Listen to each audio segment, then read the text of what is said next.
ఈ రోజుల్లో పిల్లలు ప్రేమించుకుని పెళ్లి నిర్ణయించుకుని మనల్ని ఆశీర్వదించబట్టున్నారు. అవునండి, కాలం మారింది.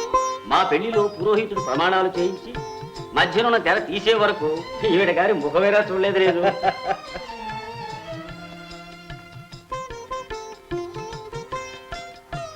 అమ్మాయి లక్ష్మీదేవిలా ఉంది. అవును, బంగారు బొమ్మలా ఉంది. నీ పేరేమిటమ్మా? జ్యోతి. అందానికి తగిన పేరు. అమ్మాయికి దిష్టి తగులుతుందనా బుగ్గ మీద అంత పెద్ద చుక్క పెట్టారు? అది మేం పెట్టిన చుక్క కాదండి, పుట్టుకతోనే ఉంది. అయితే పుట్టుమచ్చ అన్నమాట. ఆడవాళ్లకు ఎడం బొగ్గ మీద పుట్టుమచ్చ ఉంటే అదృష్ట జాతకులు అంటారు. శేఖర్ గారు, అమ్మాయి మాకు నచ్చింది. శుభం. గంట కూడా మోగింది.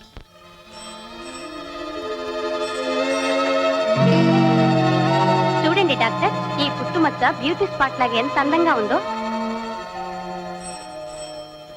ఏమండి, ఈ అమ్మాయి వీళ్ళ కన్న కూతురు కాదనుకుంటాను.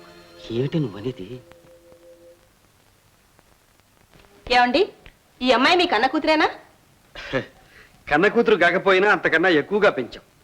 ఆ ఫోటోలో పాప జ్యోతేగా? అవును, చిన్నప్పుడు తీయించాం. అయితే ఈ సంబంధం నాకు ఇష్టం లేదు. ఏమండి, ఏమిటి కారణం? ఒక పతిత కూతుర్ని నా కోడలుగా అంగీకరించలేను. ఏమిటి, పతిత కూతురా? అవునండి, ఆ బుగ్గ మీద పుట్టుమచ్చే సాక్ష్యం.